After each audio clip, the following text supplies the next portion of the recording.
കർത്താവിന്റെ ധന്യമായ നാമം വാഴ്ത്തപ്പെടുമാറാകട്ടെ. ഈ അനുഗ്രഹീതമായ സമയത്തിനായി ദൈവത്തെ സ്തുതിക്കുന്നു. നിങ്ങൾ പലരും വളരെ ദൂരെ സഞ്ചരിച്ചാണ് വന്നിരിക്കുന്നത് എനിക്കറിയാം. ഇത്രയും ദൂരെ സഞ്ചരിച്ച് കൃത്യസമയത്ത് എത്തിച്ചേർന്ന് തന്നെ ഓരോ ഹൃദയങ്ങളിലും പരിശുദ്ധാത്മാവിനെ കുറിച്ചുള്ള ആഗ്രഹം എന്തുമാത്രം ഉണ്ടെന്ന് കാണുന്നുണ്ട്. ഇത് സ്വർഗത്തിൽ ദൈവം കാണുന്നുണ്ട്. Praise the Lord, praise the Lord. അനുഗ്രഹീതമായ ഹോളിനായിട്ട് ദൈവത്തെ സ്തുതിക്കുന്ന നല്ലൊരു അന്തരീക്ഷമുണ്ട് ഇവിടെ ഇരുന്നിട്ട്. ഇന്ന് രാത്രിയിൽ കർത്താവ് എല്ലാവരെയും ബലപ്പെടുത്തേണ്ടതിനായിട്ട് പ്രാർത്ഥനയോടെ ദൈവത്തിലായിരിക്കാം. ഇങ്ങനെ അവസരം ക്രമീകരിച്ച പാസ്റ്റർക്ക് പ്രത്യേക നന്ദി അറിയിക്കുന്നു. പരിശുദ്ധാത്മാവ് എന്ന വിഷയം വിശാലമായിട്ട് ഇഷ്ടമില്ലാത്ത കാര്യമാണ്. കാരണം പരിശുദ്ധാത്മാവാണ് വിശാലിന്റെ കയ്യിൽ നിന്ന് ഓരോ ആത്മാക്കൾ വിടുവിച്ചെടുക്കുന്നത്. പരിശുദ്ധാത്മാവിന്റെ പ്രവർത്തനം എവിടെയുണ്ടോ അന്ധകാര ശക്തികൾ മാറിപ്പോകും, അവർക്ക് നിൽക്കുവാൻ കഴിയില്ല. അതുകൊണ്ട് കഴിവുള്ളിടത്തോളം നിരവധി സംശയങ്ങൾ ഹൃദയങ്ങൾ കൊണ്ടുവരികയും ഈ പരിശുദ്ധാത്മാ സ്നാനം ആവശ്യമില്ല, അത് എല്ലാവർക്കും ആവശ്യമുള്ള കാര്യമൊന്നുമല്ല എന്ന് പറഞ്ഞ് അവരെ അതിൽ നിന്നും അകറ്റുന്ന ഒരു വലിയ ടെൻഡൻസി നമുക്ക് കാണുവാനായിട്ട് സാധിക്കും. അതിനെക്കുറിച്ച് ഒത്തിരി കൺഫ്യൂഷൻസും കൊണ്ടുവരും. നമുക്ക് ഇന്ന് രാത്രിയില് ക്വസ്റ്റ്യൻസ് എല്ലാം എന്റർടൈൻ ചെയ്യാനായിട്ട് സമയമില്ല. നമുക്ക് ആത്മാർത്ഥമായ ചോദ്യങ്ങൾ ഉണ്ടെങ്കിൽ അതൊരു പേപ്പർ എഴുതി തന്നാല് നമുക്ക് അടുത്ത ക്ലാസ്സിൽ അത് ഡിസ്കസ് ചെയ്യാനായിട്ട് സാധിക്കും. നമുക്ക് പാസ്റ്റർ ഹോളി സ്പിരിറ്റിനെ കുറിച്ചും പറയണമെന്ന് പറഞ്ഞു, വെളിപ്പാട് പുസ്തകത്തിന്റെ കാര്യവും പറഞ്ഞു. എന്തെല്ലാം കാര്യങ്ങൾ നടക്കുമെന്ന് അറിയത്തില്ല. അതുകൊണ്ട് ഇന്ന് രാത്രിയിൽ പരിശുദ്ധാത്മാവിനെ കുറിച്ചുള്ള പൊതുവായ കാര്യങ്ങൾ വളരെ വേഗത്തിൽ പറഞ്ഞ് അവസാനിപ്പിക്കാൻ ആഗ്രഹിക്കുന്നു. ദൈവം അനുവദിച്ചാൽ അടുത്ത ആഴ്ചയില് ആത്മാവിന്റെ ഫലം എന്ന വിഷയത്തെ കുറിച്ചും അതിനടുത്ത ആഴ്ചയില് ആത്മാവിന്റെ വരങ്ങൾ എന്നുള്ള വിഷയത്തെ കുറിച്ചും പറയുവാനായിട്ടാണ് ഞാൻ ആഗ്രഹിക്കുന്നത്. അതുകൊണ്ട് കഴിവുള്ളിടത്തോളം പരിശുദ്ധാത്മാവിനെ കുറിച്ച് ജനറലായിട്ടുള്ള കാര്യങ്ങൾ എന്ന് പറഞ്ഞ് അവസാനിപ്പിക്കുവാനായിട്ട് ആഗ്രഹിക്കുകയാണ്. അതുകൊണ്ട് വളരെ വേഗത്തിലായിരിക്കും ഓരോ വിഷയങ്ങളും പറഞ്ഞ് പോകുന്നത്. ആദ്യമായിട്ട് നമുക്ക് 2 വാക്യങ്ങൾ വായിക്കാം. മത്തായിയുടെ സുവിശേഷം 3-ാം അധ്യായം അതിന്റെ 11-ാം വാക്യം നമുക്ക് വായിക്കാം. മത്തായി 3:11. യോഹന്നാൻ സ്നാപകൻ പറയുന്ന ഭാഗമാണ്, ഞാൻ നിങ്ങളെ മാനസാന്തരത്തിനായി വെള്ളത്തിൽ സ്നാനം ഏൽപ്പിക്കുന്നതേ ഉള്ളൂ. എന്റെ പിന്നാലെ വരുന്നവനോ എന്നേക്കാൾ ബലവാനാകുന്നു. അവന്റെ ചെരുപ്പ് ചുമപ്പാൻ ഞാൻ മതിയായവനല്ല. അവൻ നിങ്ങളെ പരിശുദ്ധാത്മാവിലും തീയിലും സ്നാനം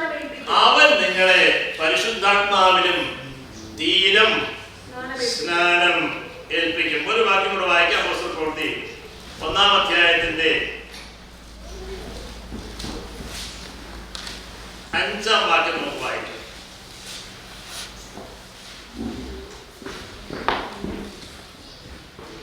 ഇത് യേശു പറയുന്ന ഭാഗമാണ്. യോഹന്നാൻ വെള്ളം കൊണ്ട് സ്നാനം കഴിപ്പിച്ചു. നിങ്ങൾക്കോ ഇനി ഏറെ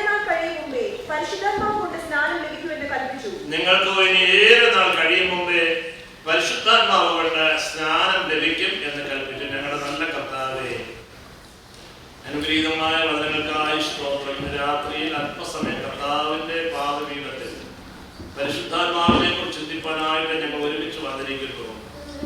ദൈവമേ, രാത്രിയിൽ ഞങ്ങളുടെ ഹൃദയത്തിൽ ആത്മാവ് കൊണ്ട് ഈ വചനങ്ങളെ പ്രകാശിപ്പിക്കുവാനാകണമേ എന്ന് പ്രാർത്ഥിക്കുന്നു. ആത്മാവിന്റെ ശക്തി അത്യന്തമായ അളവിൽ പ്രാപിച്ചവരായി രാത്രി മടങ്ങുവാൻ കർത്താവ് ഞങ്ങളെ സഹായിക്കണം. ഞങ്ങളുടെ നാമത്തെ മഹത്വപ്പെടുത്തണം. ഞങ്ങൾ ഒരുമിച്ച് അനുഗ്രഹിക്കണം. ക്രിസ്തുയേശുവിൻ നാമത്തിൽ അപേക്ഷിക്കുമ്പോൾ കേൾക്കണമേ. സ്വർഗ്ഗീയ പിതാവേ, ആമേൻ. സ്തോത്രം. നമുക്കിവിടെ കാണുവാൻ കഴിയുന്ന 2 കാര്യങ്ങളാണ്. യോഹന്നാൻ സ്നാപകൻ പറയുന്നു, ഞാൻ നിങ്ങളെ വെള്ളത്തിൽ സ്നാനം കഴിപ്പിക്കുന്നു.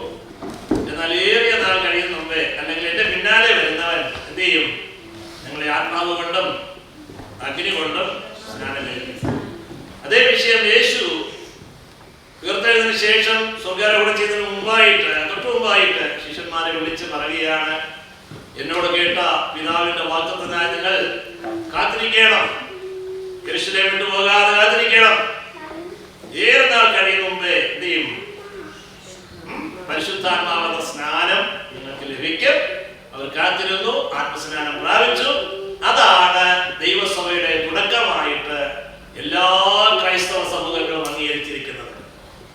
നമുക്ക് വേദപുസ്തകം വായിക്കുമ്പോൾ ആദ്യത്തെ സൃഷ്ടിപ്പിന്റെ ആരംഭത്തിൽ തന്നെ, അല്ലെങ്കിൽ 31 2-ാം വാക്യത്തിൽ തന്നെ പരിശുദ്ധാത്മാവിനെ കാണുവാനായിട്ട് സാധിക്കും. പരിശുദ്ധാത്മാവ് ചെയ്യുകയാണ്, വെള്ളത്തിന്മീതെ, ഇരുളിന്മീതെ, ആഴത്തിന്മീതെ, ശൂന്യതന്മീതെ, ആഴും ശൂന്യമനുഭവത്തില് പരിവർത്തിച്ചു കൊണ്ടിരുന്നുവെന്ന് നമ്മൾ വായിച്ചാരംഭിക്കുകയാണ്.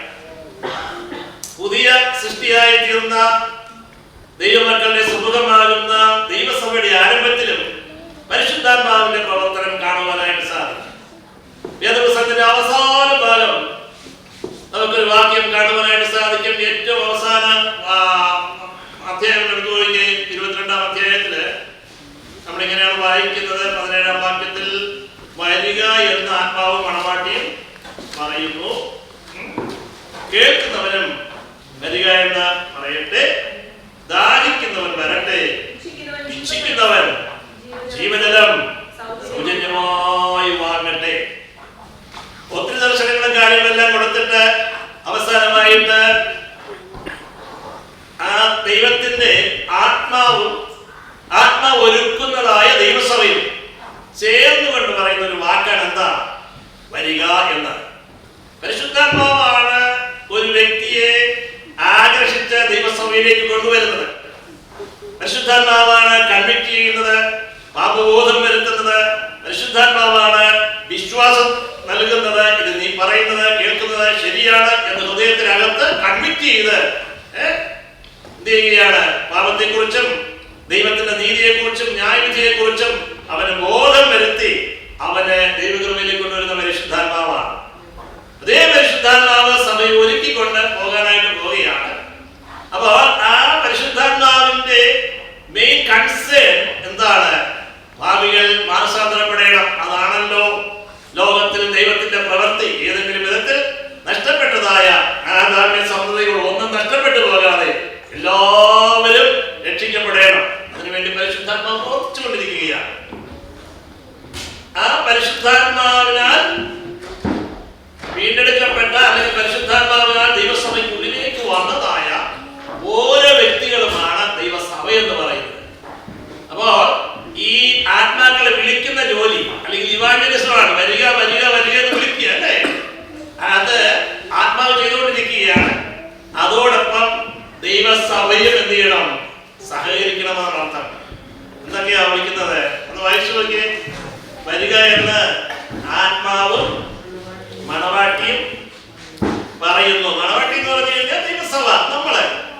അപ്പോൾ ആത്മാവ് വരിക വരിക എന്ന് പറയുമ്പോ കൂടെ ചേർന്ന് സഹകരിച്ച് നമ്മൾ എന്ത് ചെയ്യണം? വരിക വരിക വരിക എന്ന് പറയുക. അത് കേട്ട് ചിലർ വരും, അവരും എന്ത് ചെയ്യണം? പിന്നെ അടുത്ത് പറയണം വരിക വരിക വരിക. അവര് പറഞ്ഞു കേട്ട് വേറെ ആൾക്കാർ വരും, വരിക വരിക വരിക. ഇവിടെ കൃപയിലേക്ക് വന്ന എല്ലാവരും വരിക വരിക വരിക എന്ന് പറഞ്ഞ് നഷ്ടപ്പെട്ട് കിടക്കുന്നതായ ഈ ജനസമൂഹത്തെ രക്ഷിക്കുവാൻ പരിശുദ്ധാത്മാവ് അഹോരാത്രം വെളിപ്പെടുമ്പോൾ നമ്മൾ കൂടെ ആ ജോലിയിൽ ഉടപ്പെടണം. നമ്മൾ പരിശുദ്ധാത്മാവിന്റെ വിളി കേട്ട് രക്ഷയിലേക്ക് വന്നെങ്കിൽ, ഞാൻ പറഞ്ഞ മനസ്സിലായോ? അത് പറഞ്ഞാണ് പരിശുദ്ധാത്മാവിന്റെ പ്രവർത്തനത്തെ കുറിച്ച് വേദപുസ്തകം അവസാനിപ്പിക്കുന്നത്. ഞാൻ പറയാൻ വന്നത് വേദപുസ്തകത്തിന്റെ ആരംഭം മുതൽ അവസാന പേജ് വരെ പരിശുദ്ധാത്മാവിന്റെ പ്രവർത്തനം കാണുവാനായിട്ട് സാധിക്കും. പഴയ നിയമത്തിൽ വളരെ ശക്തമായിട്ട് അനേക ദൈവദാസന്മാരെ പല വിധത്തിൽ ഉപയോഗിച്ച് നമുക്ക് അറിയാവുന്നതുപോലെ മോശയോടുകൂടെ ഇരുന്ന യോസേഫിനോടുകൂടെ ആ ദൈവത്തിന്റെ ആത്മാവുണ്ടായിരുന്നു. അവൻ ഭരിക്കുവാനുള്ള കഴിവുകളൊക്കെ കൊടുത്തു. പ്രവാചകന്മാരുടെ കൂടെ ഉണ്ടായിരുന്നു. ഇതുവരെ അറിയാത്ത, ചിന്തിക്കാത്ത അഗോചരമായ പല കാര്യങ്ങൾ, ഭാവി കാര്യങ്ങൾ അവരുടെ പരിശുദ്ധാത്മാവ് ലോകത്തിന് വെളിപ്പെടുത്തി കൊടുത്തു അല്ലെ? അതുപോലെ ന്യായാധിപന്മാരുടെ കാലത്ത് അവരെ പരിശുദ്ധാത്മാവ് വന്ന് അതിശക്തമായിട്ട് ബലപ്പെടുത്തി പല കാര്യങ്ങൾ ചെയ്തെടുക്കുവാനായിട്ട് ഇടയായിത്തീർന്നു. പഴയ നിയമത്തിൽ ആ ദൈവം തെരഞ്ഞെടുത്ത ജനതയെ ദൈവത്തിലേക്ക് അടുപ്പിക്കുവാൻ പരിശുദ്ധാത്മാവ് പല രീതിയിൽ ശക്തമായി പ്രവർത്തിച്ചു വന്നു. പുതിയ നിയമത്തിൽ അത് തന്നെയാണ്. പുതിയ നിയമത്തിൽ എന്നാൽ വേറൊരു അളവിൽ കർത്താവ് പുതിയ നിയമത്തിൽ പ്രവർത്തിക്കുന്നു. അതിനെ കുറിച്ചാണ് നമ്മൾ ചിന്തിക്കുവാനായിട്ട് ആഗ്രഹിക്കുന്നതിന് മുമ്പായിട്ട് പരിശുദ്ധാത്മാവ് എന്ന് പറയുന്നത് ആരാണ് എന്നുള്ളത് വളരെ വേഗത്തിൽ ഞാൻ ഓർപ്പിച്ചു വിടാം. പരിശുദ്ധാത്മാവ് ആരാ?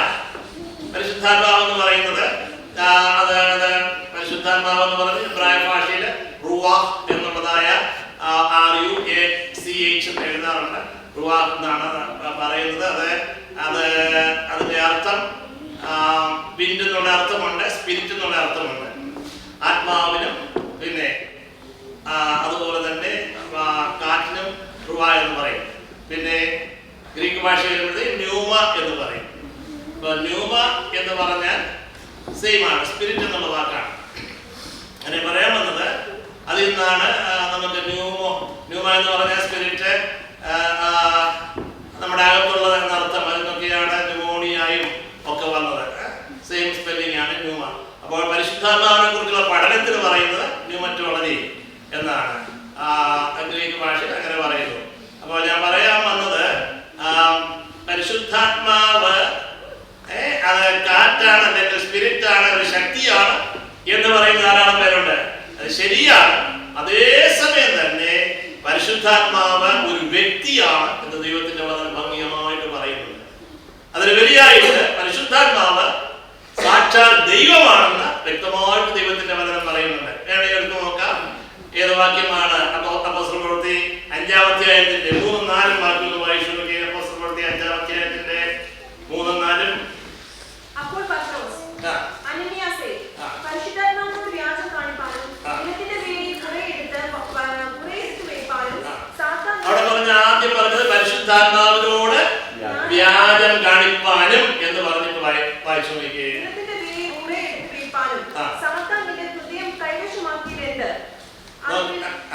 അത് വിൽക്കും മുമ്പേ നിന്റെ കാര്യമില്ലയോ? വിറ്റ ശേഷവും നിന്റെ കൈവശമല്ലാഞ്ഞു. ഈ കാര്യത്തിന് നീ മനസ്സ് വെച്ചത് എന്ത്? മനുഷ്യരോടല്ല ദൈവത്തോടത്രേ വ്യാജം കാണിച്ചത്. ആദ്യം പറഞ്ഞതുമാണ് പരിശുദ്ധാത്മാവിനോട് വ്യാജം കാണിച്ചു എന്ന് പറഞ്ഞിട്ട് പറയുക നീ ദൈവത്തോടാണ് വ്യാജം കാണിച്ചത് എന്ന് പറഞ്ഞാൽ പരിശുദ്ധാത്മാവ് ആരാണ്? ദൈവമാണ്. സ്തോത്രം. പരിശുദ്ധാത്മാവ് ദൈവമാണ്. ഒരു വാക്യം കൂടെ നമുക്ക് വായിക്കാം. നമ്മൾ കഴിഞ്ഞ ദിവസം ചിന്തിച്ച യെശയ്യാ പ്രവചനം 6-ാം അധ്യായത്തിൽ യെശയ്യാവ് നാവിന്മേൽ അഗ്നി തൊടുന്നുണ്ട്. അതിനുശേഷമായിട്ട് ഒരു കമ്മീഷൻ യെശയ്യാവിന് കൊടുക്കുകയാണ്. അതിനുശേഷം പറയുന്നൊരു കാര്യമുണ്ട്. 6:10 യെശയ്യാവ്, ഈ ജനം കണ്ണുകൊണ്ട് കാണുകയോ ചെവി കൊണ്ട് കേൾക്കുകയോ ഹൃദയം കൊണ്ട് ഗ്രഹിക്കുകയോ മനസ്സുകൊണ്ട് ഇതിന് സൗഖ്യം പ്രാപിക്കുകയോ ചെയ്യാതിരിക്കേണ്ടതിന് നീ അവരുടെ ഹൃദയം തടുപ്പിക്കേണ്ടതില്ല. അപ്പോസ്തല പ്രവൃത്തി അവസാന അധ്യായം വായിച്ചു നോക്കി. 28-ാം അധ്യായം വായിച്ചു നോക്കിയത് ഞാൻ പറയാം. 25-ാം വാക്യം. അവർ തമ്മിൽ യോജിക്കാതെ പിരിഞ്ഞു പോകുമ്പോൾ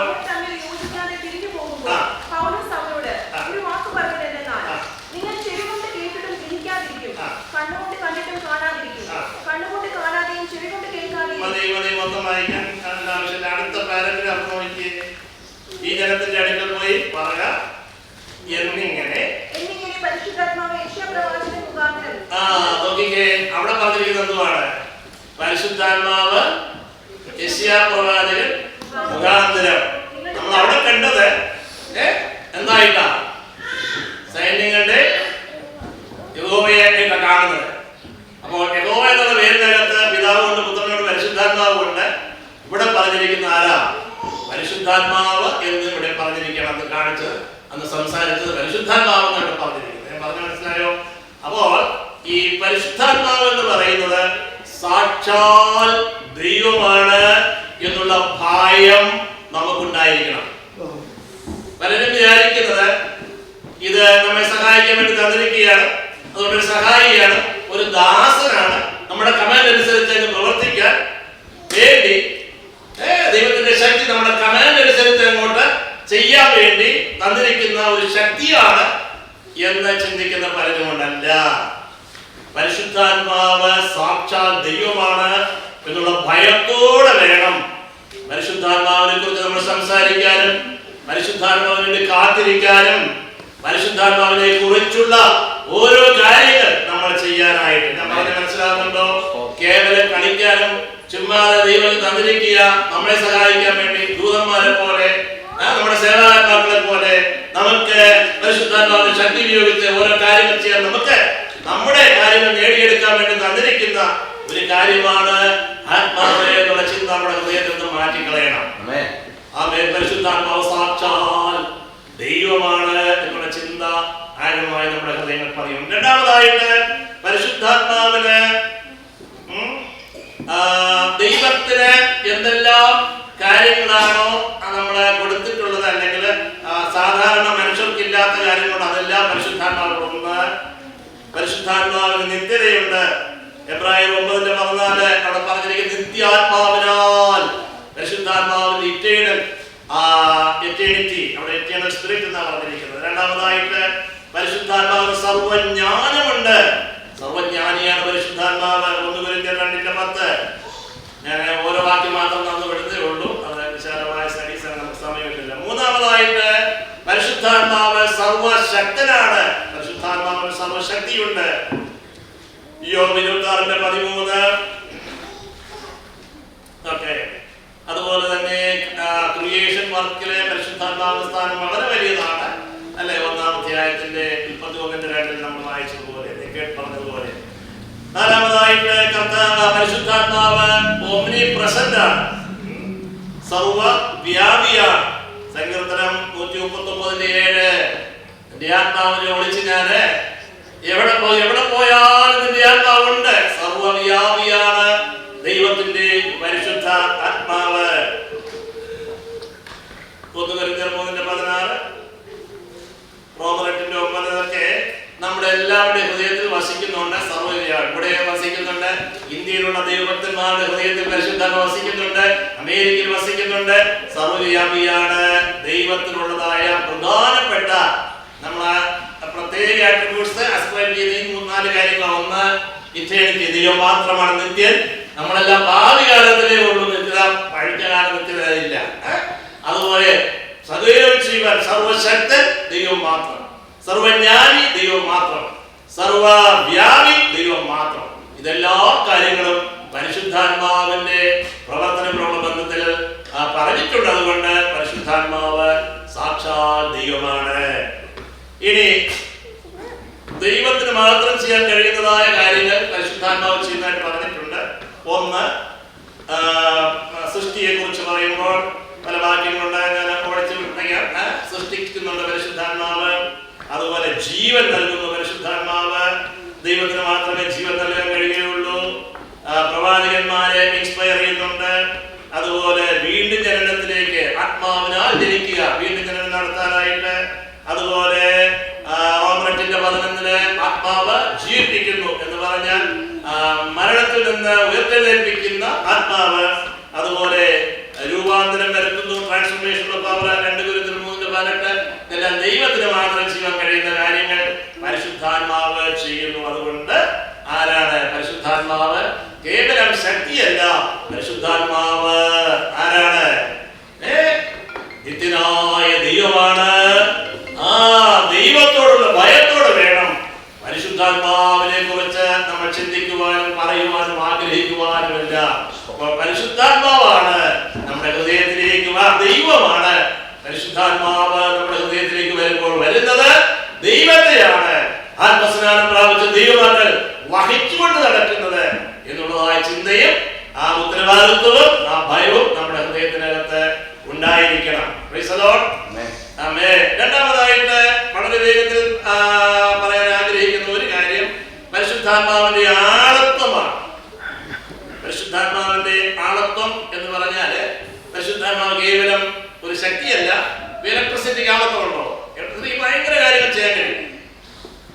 ഇലക്ട്രിസിറ്റിക്ക് ഭയങ്കര കാര്യങ്ങൾ ചെയ്യാൻ കഴിയും. ഇവിടെ ഇത് എന്റെ കമ്പ്യൂട്ടർ ഓടുന്ന ഇലക്ട്രിസിറ്റി, ഇത് സംസാരിക്കുമ്പം ഉറച്ച് കേൾപ്പിക്കുന്ന ഇലക്ട്രിസിറ്റി, ചൂട് തരുന്നത് അവിടെ ഇരുന്ന ഇലക്ട്രിസിറ്റി, വെളിച്ചം തരുന്ന ഇലക്ട്രിസിറ്റി, ഇതിന് ശക്തിയുണ്ട്. ഇതുപോലെയാണ് പരിശുദ്ധാത്മാവ്.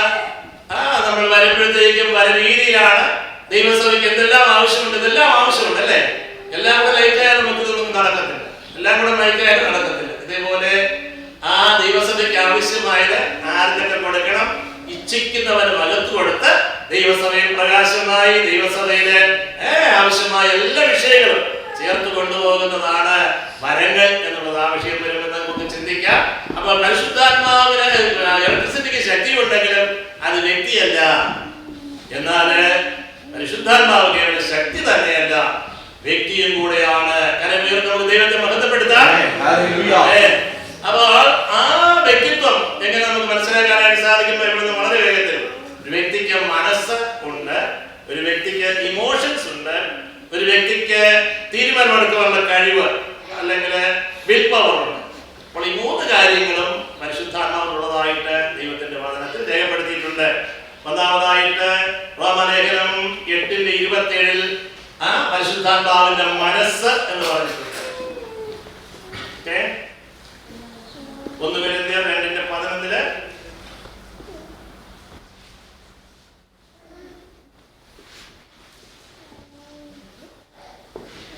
ഒരു മനുഷ്യനിലുള്ളതെല്ലാം വേറെ ആരും അറിയുന്നില്ല, ആരെ അറിയുന്നുള്ളൂ? മനുഷ്യനിലുള്ളത് അവന്റെ മാനുഷാത്മാവല്ലാതെ മനുഷ്യനിൽ ആരറിയും? അവന്റെ തന്നെ ദൈവത്തിലുള്ളത് ദൈവാത്മാവല്ലാതെ ആരും ഗ്രഹിച്ചിട്ടില്ല.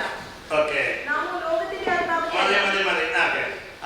ഇവിടെ പറഞ്ഞിരിക്കുന്ന 8:27 മനസ്സുള്ള കർത്താവിന്റെ പരിശുദ്ധാത്മാവിന്റെ മനസ്സിനെ കുറിച്ച് പറഞ്ഞിട്ടുണ്ട്. ഇനി രണ്ടാമതായിട്ട് ഇമോഷൻസ്, അതായത് ഭാഗം നമുക്ക് വരുമ്പം നമുക്ക് ചിന്തിക്കാം. ഇമോഷൻസ് ഉണ്ട്, നമുക്ക് ദുഃഖമുണ്ട്, പിന്നെ പരിശുദ്ധാത്മാവിനെ സന്തോഷിപ്പിക്കാം, പരിശുദ്ധാത്മാവിനെ ദുഃഖിപ്പിക്കാം, അങ്ങനെയുള്ള കാര്യങ്ങളെല്ലാം. ദുഃഖവും ആരോഗ്യം ഉണ്ടാകണമെങ്കിൽ ഇലക്ട്രിസിറ്റിക്ക് ദുഃഖം ഉണ്ടാവുമോ? ഒരു വ്യക്തി ആയതുകൊണ്ട് വ്യക്തിത്വം ഉണ്ടെങ്കിൽ അതൊക്കെ ഉണ്ടാകാനായിട്ട് സാധിക്കുകയുള്ളൂ. പിന്നെ അടുത്ത് രണ്ടാമതായിട്ട് നമുക്ക് പിന്നെ കാണുന്നത് തീരുമാനമെടുക്കുവാനുള്ളതായ കഴിവ്. 1 കൊരിന്ത്യർ 22:11 ഞാൻ നേരത്തെ പറഞ്ഞ വാക്യവും അല്ലേ? പിന്നെ പരിശുദ്ധാത്മാവ് ഇച്ഛിക്കുന്നവന് പകർത്ത് കൊടുക്കുന്നു. അപ്പോ ആ വിൽ പവറിന് മനസ്സിലാക്കി ഓരോരുത്തർക്ക് ആവശ്യമായത് കൊടുക്കുന്നു. അതുകൊണ്ട് എന്തുണ്ട്? പരിശുദ്ധാത്മാവിന് വിൽ പവർ ഉണ്ട്. യോഹന്നാൻ 14:13-14 അതുമായിട്ട് ബന്ധപ്പെട്ട വാക്യമാണ്. അവൻ അത് ചെയ്യും, ഇത് ചെയ്യുമെന്നൊക്കെ പറയുമ്പോൾ അത് വോളീഷണൽ അല്ലെങ്കിൽ വോളീഷനായിട്ട് വിൽ പവറിൽ ചെയ്യുന്ന കാര്യങ്ങളാണ്. എന്തെല്ലാം ചിന്തിച്ചു? മനസ്സുണ്ട്, പിന്നെ രണ്ടാമതായിട്ട് ഇമോഷൻസ് ഉണ്ട്, ഒരു കാര്യം തീരുമാനമെടുക്കാനുള്ളതായ വിൽ പവർ ഉണ്ട്. അതുകൊണ്ട് പരിശുദ്ധാത്മാവ് ഒരു വ്യക്തിയാണ്.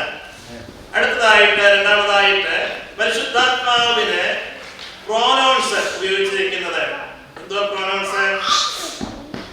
I, you, he, she, it, they. അത് പേഴ്സണൽ പ്രോനൗൺസ്. അപ്പോൾ അതില് പ്രത്യേകിച്ച് മസ്കുലിനായിട്ട് വരുന്നത് ഹി, ഷീ, ഇറ്റ് ആണ്. Third person singular. അത് പറയുമ്പോഴെല്ലാം എന്ത് ചെയ്യുകയാണ്? ന്യൂമ എന്നുള്ള വാക്ക് ആയിൽ അവസാനിക്കുന്നത്, എയിൽ അവസാനിക്കുന്നതൊക്കെ ചിലത് ആയില് അവസാനിക്കുന്ന വാക്കുകൾ ന്യൂട്രലാണ്, എയിൽ അവസാനിക്കുന്നത് ഫെമിനായിട്ട് മോസ്റ്റ് ഓഫ് ദം, പിന്നെ ഒ എല്ലിലും അവസാനിക്കുന്ന ന്യൂട്രായിട്ട് വരും. എന്നാൽ ഒ എസിൽ അവസാനിക്കുന്നതാണ് എന്തുവാ സാധാരണയായിട്ട് പിന്നെ മസ്കുലിൻ ജെൻഡർ. ഈ ന്യൂമ എന്നുള്ള വാക്ക് ഒരു ന്യൂട്രൽ ജെൻഡറാണ്. അത് കാറ്റുന്നുള്ള അർത്ഥത്തിൽ വരുമ്പോഴും ആത്മാവെന്നുള്ള അർത്ഥത്തിൽ ഒരു ന്യൂട്രൽ ജെൻഡർ ആണെങ്കിലും യേശു യോഹന്നാന്റെ സുവിശേഷം 14, 15, 16 അധ്യായങ്ങളിൽ ഈ പരിശുദ്ധാത്മാവിനെ കുറിച്ച് പറയുന്ന സ്ഥലങ്ങളെല്ലാം അവൻ എഴുതിയിട്ടുണ്ട്. അപ്പോൾ അവൻ എന്ന് എഴുതിയിരിക്കുകയാണ്. ഇറ്റാണെങ്കിൽ അല്ല, ന്യൂട്രലായിട്ട് പറയുകയാണെങ്കിൽ ഇറ്റ് എന്ന് പറയണം അല്ലേ? അത് വരുമ്പോഴോ, എന്നാൽ അവിടെ മുഴുവൻ ഉപയോഗിച്ചിരിക്കുന്നത് എങ്ങനെയാണ്? അവൻ വരുമ്പോഴോ എന്ന് പറഞ്ഞാൽ അതിന്റെ അർത്ഥം എന്തുവാണ്? അതിന്റെ അർത്ഥം എന്തുവാ? ഒരു വ്യക്തിയാണ്, കേവലം ഇറ്റല്ല യേശു പഠിപ്പിച്ചത്.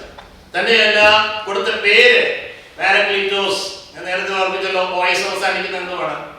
മസ്കുലിൻ ജെൻഡറാണ്. ലോഗോസ്, ഡൂലോസ് എല്ലാം വോയിസിൽ അവസാനിക്കുന്നതെല്ലാം മസ്കുലിൻ ജെൻഡറാണ്. അപ്പോൾ ഈ പാരക്ലീറ്റോസ് എന്ന് ഉള്ളതായ ആ പേര് എന്തുവാണ്? മസ്കുലിൻ ജെൻഡറാണ്. അപ്പോൾ ഇതിന്റെ എല്ലാം അർത്ഥം അത് ഒരു വ്യക്തിയായിട്ടാണ്, കേവലം ശക്തി തന്നെയല്ല, ഒരു വ്യക്തിയായിട്ടാണ് യേശു അവതരിപ്പിച്ചിരിക്കുന്നത് കാണുവാനായിട്ട് സാധിക്കും. ഇനി യേശു പറയുന്നതുകൊണ്ട് മറ്റൊരു കാര്യസ്ഥനെ അയക്കും അല്ലേ. മറ്റൊരു എന്നുള്ളതിനെ അവിടെ ഉപയോഗിച്ചിരിക്കുന്നത് ആ ആ പറഞ്ഞിരിക്കുന്നതായ മറ്റൊരു കാര്യസ്ഥൻ, അതിന് കൊടുത്തിരിക്കുന്ന ആ വിശേഷണം അല്ലെങ്കിൽ അഡ്ജക്റ്റീവും ഇതേപോലെയാണ്. ഹെട്രോസ് എന്ന് പറഞ്ഞു കഴിഞ്ഞാല് ഹെട്രോസെക്ഷൽ എന്നൊക്കെ പറയുമല്ലോ. ഹെട്രോസ് എന്ന് പറഞ്ഞാൽ തികച്ചും മറ്റൊന്ന്, അത് പക്ഷേ വേറെ രണ്ട് രീതിയിലുള്ളത്. എന്നാൽ ഒരു ടൊയോട്ട കാർ കിടപ്പുണ്ട്, അടുത്ത് അതുപോലെ സെയിം കിടപ്പ് മറ്റൊരു എന്ന് പറയുമ്പോൾ സെയിം കൈൻഡ് എന്നാണ്. ഞാൻ പറഞ്ഞ മനസ്സിലായോ? ഹെട്രോസ് എന്ന് പറഞ്ഞു കഴിഞ്ഞാൽ ആ ടൈപ്പ് അല്ല, വേറെ ഒന്നാണ്. എന്നാൽ യേശു ഉപയോഗിച്ചത് ഹെട്രോസ് അല്ല, അലോസ്. അലോസ് എന്ന് പറഞ്ഞു കഴിഞ്ഞാൽ അലോസ് എന്ന് പറഞ്ഞു കഴിഞ്ഞാൽ സെയിം കൈൻഡ്. യേശു ഒരു കംഫർട്ടറാണ്. മറ്റൊരു കാര്യസ്ഥനെ ഞാൻ അയക്കുമെന്ന് പറയുമ്പോൾ ഞാൻ തന്നെ പാരക്ലീറ്റോസ് ആണ്, ഞാൻ തന്നെ കംഫർട്ടറാണ്. അതേസമയം എന്നെ പോലെയുള്ള സെയിം കൈൻഡ്, അതാണ് അലോസ്, മറ്റൊരു എന്ന് പറഞ്ഞിരിക്കുന്ന. അതും മാസ്കുലിൻ ജെൻഡറില് എന്ത് ചെയ്തിരിക്കുക, ഉപയോഗിച്ചിരിക്കുകയാണ്. എന്ന് പറഞ്ഞാൽ ന്യൂട്രല്ല, മാസ്കുലിനായിട്ട് തന്നെ കർത്താവ് പറഞ്ഞിരിക്കുന്നത് മറ്റൊരു കാര്യസ്ഥനെ. ഞാൻ കാര്യസ്ഥനാണ്, അതുകൊണ്ടാണ് പറഞ്ഞാൽ പറ്റില്ല അല്ലേ. ഞാനൊരു കാര്യസ്ഥനായിക്കെന്ന് പറയുന്നത് മറ്റൊരു എന്ന് പറയുമ്പോൾ യേശുവും ആശ്വാസപ്രദനായ പാരക്ലീറ്റോസ് ആണ്. ഞാൻ മറ്റൊരു കാര്യസ്ഥനെ അയക്കും എന്ന് പറയുകയാണ്. ഞാൻ പോകും, ഞാൻ പോയിട്ട് നിങ്ങൾക്ക് മറ്റൊരു കാര്യസ്ഥനെ അയക്കും, അവൻ വരുമ്പോൾ തന്നെ ചെയ്യും. അപ്പോൾ അതുകൊണ്ട് നമുക്ക് മനസ്സിലാക്കാനായിട്ട് സാധിക്കും യേശു ആരാണ്, പരിശുദ്ധാത്മാവ് ആരാണ്, ഒരു വ്യക്തിയാണെന്ന് മനസ്സിലാക്കാനായിട്ട് സാധിക്കും. അതുപോലെ തന്നെ ഒരു വ്യക്തി ചെയ്യുന്ന പല കാര്യങ്ങളും പരിശുദ്ധാത്മാവ് ചെയ്യുന്നതായിട്ട് രേഖപ്പെടുത്തിയിട്ടുണ്ട്. പരിശുദ്ധാത്മാവ് സംസാരിക്കുന്നുണ്ട്, പരിശുദ്ധാത്മാവ് ആശ്വസിപ്പിക്കുന്നുണ്ട്, പരിശുദ്ധാത്മാവ് പഠിപ്പിക്കുന്നുണ്ട്, പരിശുദ്ധാത്മാവ് നയിക്കുന്നുണ്ട്. ആത്മാവിനാൽ നയിക്കപ്പെടുക അല്ലേ. പരിശുദ്ധാത്മാവ് നടത്തുന്നവർ ഏവരും ദൈവത്തിന്റെ മക്കൾ ആകുന്നു. പരിശുദ്ധാത്മാവ് നടത്തുക എന്ന് പറഞ്ഞാൽ എന്തുവാണ്? പരിശുദ്ധാത്മാവ് നയിക്കപ്പെടുക എന്ന് പറഞ്ഞാൽ എന്താണ്? അവിടെ പറഞ്ഞിരിക്കുന്ന ആ ചിത്രം ഒരു ഒരു ഒരു നദിയിലൂടെയോ അല്ലെങ്കിൽ ഒരു ലേക്കിലൂടെയോ കടലിലൂടെയോ ഒക്കെ ഒരു കപ്പല് അല്ലെങ്കിൽ പണ്ടത്തെ കാലത്തെ പായ്ക്കപ്പൽ പോകുന്ന ചിത്രമാണ്. അത് അതിന്റെ കാറ്റിനെ അടിക്കുമ്പോഴത്തേക്കും ആ വിന്റെ ന്യൂമം പരിശുദ്ധാത്മാവിന്റെ അത് വരുമ്പോഴത്തേക്കും അത് അതിന് കണക്കാക്കി കെട്ടിക്കൊടുത്താൽ എന്ത് ചെയ്യും? അത് നയിച്ചുകൊണ്ട് പോകും. അല്ല, പരിശുദ്ധാത്മാവിന്റെ പ്രവർത്തനം നമ്മെ നയിക്കാൻ ഇടയാകാതെ ചുരുട്ടി വെച്ചിരുന്നാൽ നയിക്കാൻ പറ്റുകയില്ല. പരിശുദ്ധാത്മാവ് നടത്തുന്നവരേവരും ദൈവത്തിന്റെ മക്കൾ ആകുന്നു. സ്തോത്രം. പരിശുദ്ധാത്മാവ് നമ്മൾ സംസാരിക്കുമ്പോൾ അതിനു വേണ്ടി വചനം കേൾക്കാൻ ഇരുന്നു കൊടുത്താലേ ഇതേ പറ്റത്തുള്ളൂ, നയിക്കാൻ പറ്റുകയുള്ളൂ. നമ്മുടെ ഹൃദയത്തിനകത്ത് വേറെ എന്തെങ്കിലും ചിന്തിച്ച് പാമടക്കി വെച്ചിരുന്നാലും നടക്കത്തില്ല. പരിശുദ്ധാത്മാവ് പറയുന്നത് എന്താണെന്ന് കേൾക്കുവാൻ, പരിശുദ്ധാത്മാവിൽ നിന്ന് നടത്തേണ്ട വഴിയിലൂടെ നടത്തപ്പെടുവാനായി നമ്മളെ തന്നെ ഏൽപ്പിച്ചു കൊടുക്കുമ്പോൾ പരിശുദ്ധാത്മാവിനാൽ നയിക്കപ്പെടുന്ന ഒരു അനുഭവം ഉണ്ടാകുവാനായിട്ട് ഇടയായി തീരും. അത് തന്നെയല്ല 1-2-10 പരിശുദ്ധാത്മാവ് സെർച്ച് ചെയ്യുന്നു, ആരായിരുന്നു ഹൃദയങ്ങളെ.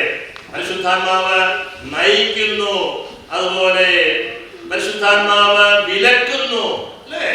ഓരോ പാത്രം അവരെ വിലക്കി എഴുതിയിരിക്കുന്നു, വിലക്കുന്നു. അതുപോലെ തന്നെ ശുശ്രൂഷയ്ക്കായിട്ട് വിളിച്ചു, വേർതിരിച്ചു, പറഞ്ഞയച്ചു. ഇതെല്ലാം വ്യക്തിയായി ഇവിടെ ചെയ്യുന്നത്. അതുപോലെ തന്നെ ബോധം വരുത്തുന്ന അനുഭവങ്ങൾ, പാപത്തെക്കുറിച്ചും നീതിയെക്കുറിച്ചും ന്യായത്തെക്കുറിച്ചും ബോധം വരുത്തും. അതുപോലെ തന്നെ നമുക്ക് വേണ്ടി ഇന്റർസീഡ് ചെയ്യുക, പക്ഷപാതം ചെയ്തുകൊണ്ടിരിക്കുകയാണ്. ശക്തി മാത്രമാണെങ്കിൽ പക്ഷപാതം ചെയ്യാൻ പറ്റത്തില്ല. അതുപോലെ പലവിധമായ ശുശ്രൂഷകൾ നമുക്ക് വേണ്ടി ചെയ്യുന്നുണ്ട്. നമുക്ക് വേണ്ടി രണ്ടത്തിൽ നടത്തുന്നുണ്ട്. ആത്മാവ് കൊണ്ട് നമ്മെ സീൽ ചെയ്യുന്നുണ്ട്, നമ്മെ സ്നാനപ്പെടുത്തുന്നുണ്ട്, നിറയ്ക്കുന്നുണ്ട്. പല ഗിഫ്റ്റുകൾ നമുക്ക് തരുന്നുണ്ട്, ദാനങ്ങൾ, പരിശുദ്ധാത്മാവിന്റെ വരങ്ങൾ നമുക്ക് തരുന്നുണ്ട്. ഇതെല്ലാം കൊണ്ട് എന്താണ്? പരിശുദ്ധാത്മാവ് ഒരു വ്യക്തിയാണ്. വളരെ വേഗത്തിൽ ഞാൻ 1-2 കാര്യങ്ങൾ ഓർപ്പിച്ചിട്ട് നമുക്ക് സുപ്രധാനമായ ചില വിഷയങ്ങളിലേക്ക് കടക്കണം. മറ്റൊന്ന് പരിശുദ്ധാത്മാവിന്റെ ഫീലിങ്സ് ആണ്. നോക്കിക്കേ, personal reactions by others affect the holy spirit എന്ന് പറഞ്ഞാൽ പരിശുദ്ധാത്മാവിനെ നമുക്ക് ഗ്രീവ് ചെയ്യുവാനായിട്ട് സാധിക്കും. He can be grieved. Ephesians 4:30. പരിശുദ്ധാത്മാവിനെ ദുഃഖിപ്പിക്കരുത്. അപ്പോൾ നമുക്ക് എന്ത് ചെയ്യാൻ പറ്റും? പരിശുദ്ധാത്മാവിനെ ദുഃഖിപ്പിക്കുവാനായിട്ട് സാധിക്കും. പിന്നെ അതുപോലെ തന്നെ അതും ദുഃഖിപ്പിക്കുന്ന ഒരു വിഷയമാണ്. യെശയ്യാ 63:10 പരിശുദ്ധാത്മാവിനെ ദുഃഖിപ്പിച്ച വിഷയം കാണുവാൻ സാധിക്കും. അതുപോലെ പരിശുദ്ധാത്മാവിനോട് എതിർത്തു നിന്നു എന്ന് എഴുതിയിരിക്കുകയാണ്. അപ്പോസ്തലർ 7:5 മുതൽ 10 ഭാഗങ്ങൾ നിങ്ങൾ പരിശുദ്ധാത്മാവിനോട് എതിർത്തു നിന്നു. പിന്നെ പരിശുദ്ധാത്മാവിനോട് വ്യാജം പറയാനായിട്ട് ഇടയായി. അപ്പോസ്തലർ 5:3 വ്യാജം പറഞ്ഞു പരിശുദ്ധാത്മാവിനോട്. വ്യക്തിയോടല്ലേ അത് പറയാൻ പറ്റുള്ളൂ. അടുത്ത് പരിശുദ്ധാത്മാവിന് എതിരായിട്ട് ദൂഷണം പറയുക എന്ന് പറഞ്ഞു കഴിഞ്ഞാൽ ആ ദൂഷണം കേട്ട് ഭാരം ഉണ്ടാകുന്നു. ആ അനുഭവം ഉണ്ടാകണമെങ്കിൽ എന്ത് വേണം? വ്യക്തിയായാലും വ്യക്തിയുള്ള 12:31 ഒറ്റ വ്യക്തിയെ മാത്രമേ നമുക്ക് ഇൻസൾട്ട് ചെയ്യാൻ പറ്റുള്ളൂ അല്ലേ? അപ്പോൾ എബ്രായർ 10:21 വളരെ 29 വളരെ പ്രധാനപ്പെട്ടതായ വാക്യമാണ്. കൃപയുടെ ആത്മാവിനെ പ്രാപിച്ച് പരിശുദ്ധാത്മാവിനെ നിന്ദിച്ചാൽ എത്ര ഭയങ്കരം അല്ലേ? അപ്പോൾ ആ കൃപയുടെ ആത്മാവിനെ പ്രാപിച്ചവർ പരിശുദ്ധാത്മാവിനെ നിന്ദിക്കുന്നതായ ഒരു അനുഭവം. ഒരു ശക്തി നമുക്ക് നിന്ദിക്കാൻ പറ്റുകയില്ല, ഒരു വ്യക്തിയെ മാത്രമേ നിന്ദിക്കാനായിട്ട് പറ്റുകയുള്ളൂ. ഈ ചിന്തകൾ മനസ്സിൽ വെച്ചുകൊണ്ട് വേണം പരിശുദ്ധാത്മാവിനെ കുറിച്ച് പഠിക്കുവാൻ. എന്തൊക്കെയാണ് നമ്മൾ ചിന്തിച്ചത്?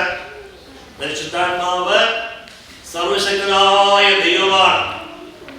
രണ്ടാമതായിട്ട് പരിശുദ്ധാത്മാവ് ഒരു വ്യക്തിയാണ്. സ്തോത്രം.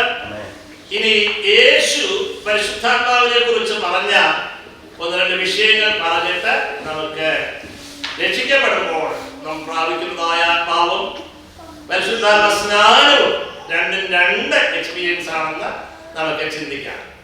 യേശു ഇപ്പൊ ഒരാളെ പരിചയപ്പെടുത്തുമ്പോൾ, പ്രസംഗിക്കാൻ ഒരാൾ വന്നു, പ്രാസംഗികനെ പരിചയപ്പെടുത്തുന്നത് ആരാ? ആ പ്രാസംഗികനെ കുറിച്ച് എന്തെങ്കിലും അറിയാവുന്നവരല്ലേ അല്ലേ മുമ്പോട്ട് വരുന്നത്? അറിയാൻ വരുന്നവരാണെങ്കിൽ പെട്ടെന്ന് അതിനെക്കുറിച്ച് പഠിച്ചിട്ടേ എന്ന് പറയുന്നത്. അപ്പോൾ പരിശുദ്ധാത്മാവിനെ പരിചയപ്പെടുത്തി തരാനായിട്ട് ആരെങ്കിലും ലോകത്തിൽ പ്രാപ്തി ഉണ്ടെങ്കിൽ അത് പരിശുദ്ധാത്മാവിനോടൊപ്പം ദൈവമായിരിക്കുന്ന യേശുവിന് മാത്രമേ കഴിയുള്ളൂ. യേശു പരിശുദ്ധാത്മാവിനെ നമുക്ക് പരിചയപ്പെടുത്തി തരുന്ന ചില ഭാഗങ്ങൾ നമുക്ക് വേഗത്തിൽ നോക്കാം. യോഹന്നാന്റെ സുവിശേഷം 15-ാം അധ്യായത്തിന്റെ 14-ാം അധ്യായത്തിൽ 14, 15, 16 അധ്യായങ്ങൾ നമുക്കറിയാവുന്നതുപോലെ ആ പെസഹ തിരുമേശ എല്ലാം കഴിഞ്ഞതിന് ശേഷം ശിഷ്യന്മാരോട് മാത്രം യേശു പറയുന്ന ഭാഗങ്ങളാണ്. അവിടെ സദൂക്യന്മാരോടുള്ള തർക്കമില്ല, കപടഭക്തിക്കാരോട് പരീക്ഷന്മാരോടുള്ള തർക്കങ്ങളില്ല, യാതൊരു ആർഗ്യുമെന്റ്സും ഇല്ല. ശാന്തമായിട്ട് ശിഷ്യന്മാരെ അടുത്ത് വിളിച്ച് എന്ത് ചെയ്യുകയാണ്? യേശു വളരെ പ്രധാനപ്പെട്ടതായ കാര്യങ്ങൾ ശാന്തമായിട്ട് പറഞ്ഞു കൊടുക്കുക. അത് തുടങ്ങുന്നത് ആശ്വാസത്തിന്റെ വചനത്തോടു കൂടിയാണ്. നിങ്ങളുടെ ഹൃദയം കലങ്ങിപ്പോകരുത്, നിങ്ങൾ ഭാരപ്പെടരുത്, നിങ്ങൾ ആശ്വസിക്കണം എന്നെല്ലാം പറഞ്ഞിട്ട് ശാന്തമായിട്ട് പരിശുദ്ധാത്മാവിനെ കുറിച്ച് പറയാനായിട്ട് ആരംഭിക്കുകയാണ്. അതിന്റെ 16-ാം വാക്യം വായിച്ചു നോക്കി. 15-ാം വാക്യം വായിച്ചു നോക്കി. നിങ്ങൾ എന്നെ സ്നേഹിക്കുന്നുവെങ്കിൽ എന്റെ കൽപ്പനകളെ കാത്തുകൊള്ളൂ. എന്നാൽ ഞാൻ പിതാവിനോട് ചോദിക്കും, അവൻ സത്യത്തിന്റെ ആത്മാവെന്ന മറ്റൊരു കാര്യത്തിലെ എന്നേക്കും നിങ്ങളോട് കൂടെ ഇരിക്കേണ്ടതിന് നിങ്ങൾക്ക് തരും. എന്നാൽ ഞാൻ പിതാവിനോട് ചോദിക്കും, അവൻ സത്യത്തിന്റെ ആത്മാവെന്ന മറ്റൊരു കാര്യത്തിനെ എന്നേക്കും നിങ്ങളോട് കൂടെ ഇരിക്കേണ്ടതിന് നിങ്ങൾക്ക് അടുത്ത ലോകം അവനെ കാണുകയോ അറിയുകയോ ചെയ്യാൻ അതിന് അവനെ ലഭിക്കാൻ കഴിയുകയില്ല. നിങ്ങളും അവൻ നിങ്ങളോട് കൂടി വസിക്കുകയും നിങ്ങൾ ഇരിക്കുകയും ചെയ്യുന്നത് കൊണ്ട് അവനെ അറിയുന്നു. നോക്കിക്കേ, അപ്പോൾ യേശു പറയുന്ന സമയത്ത് ആ പരിശുദ്ധാത്മാവ് ആ നിൽപ്പുണ്ട്. ശിഷ്യന്മാരിരിക്കുക. നിങ്ങൾക്കറിയാം അതിന്, കാരണം നിങ്ങളിൽ ഇരിക്കുന്നു. അവന് മനസ്സിലായോ? അപ്പൊ അതേ സമയം തന്നെ ആ ഇരിക്കുന്ന അനുഭവത്തിൽ വ്യത്യസ്തമായിട്ട്, അതിനേക്കാളും വ്യത്യസ്തമായ ഒരു അനുഭവത്തിൽ ഈ പരിശുദ്ധാത്മാവ് വരാൻ പോവുകയാണ്. ഞാൻ അയക്കും എന്ന് പറയുകയാണ്. നിങ്ങൾക്കറിയാം, കാരണം നിങ്ങളുടെ ഉള്ളിൽ ഇരിക്കുന്നു. അപ്പോൾ അന്നേരം ഇരുന്ന അനുഭവത്തിലല്ല പിന്നീട് വരാൻ പോകുന്നത്. Praise the Lord. ഇന്ന് രാത്രികാലം നമ്മുടെയൊക്കെ ഹൃദയത്തിനകത്ത് പരിശുദ്ധാത്മാവ് ഇരിക്കുന്നു. അതുകൊണ്ട് പരിശുദ്ധാത്മാവിനെ നമുക്ക് അറിയാം. എന്നാൽ അതുകൊണ്ട് വ്യത്യസ്തമായ രീതിയിൽ കർത്താവ് നമുക്ക് വാഗ്ദത്തം ചെയ്യുകയാണ്. അതിനെക്കുറിച്ച് ഒത്തിരി വാക്യങ്ങളുണ്ട്. ലൈഫ് മോർ അവന്റെ നമുക്ക് ജീവൻ ഉണ്ടാകുവാൻ, സമൃദ്ധിയായ ജീവൻ ഉണ്ടാകുവാൻ. ആ ജീവൻ എന്ന് പറയുന്ന മതം നമുക്ക് ആദ്യം ലഭിക്കുന്ന ആത്മാവിന്റെ ആ അനുഭവം, ആ അളവ്. എന്നാൽ സമൃദ്ധിയായ ജീവൻ എന്ന് പറയുന്നത് ആത്മസ്നാനത്തിൽ ലഭിക്കുന്ന സമർത്ഥമായ അനുഭവമാണ്. ഒരു കിണറ് ഹൃദയത്തിനകത്ത് ഉണ്ടാകുന്നതും അതൊന്ന് കോരിയെടുക്കാം. എന്നാൽ ഒരു ഉറവ പൊട്ടിപ്പുറപ്പെട്ട് നിങ്ങളുടെ ഹൃദയത്തിൽ നിന്ന് തിരുവെഴുത്ത് പറയുന്നത് പോലെ ജീവജല നദികൾ ഒഴുകുമെന്ന് പറയുന്നതായ ആ സമൃദ്ധിയുടെ ജീവന്റെ അനുഭവമാണ് നമുക്ക് കാണുവാനായിട്ട് സാധിക്കുന്നത്. ഇത് ഇംഗ്ലീഷ് ഒന്ന് വായിച്ചു നോക്കി. അതിന്റെ 12-ാം വാക്യം, 12-ാം വാക്യം. Truly, truly, I say to you, whoever believes in me will also do the works that I do, and greater works than these will he do, because I am going to the Father. Okay, ഇച്ചിരൂടെ താഴോട്ട് വായിച്ചാൽ മതി.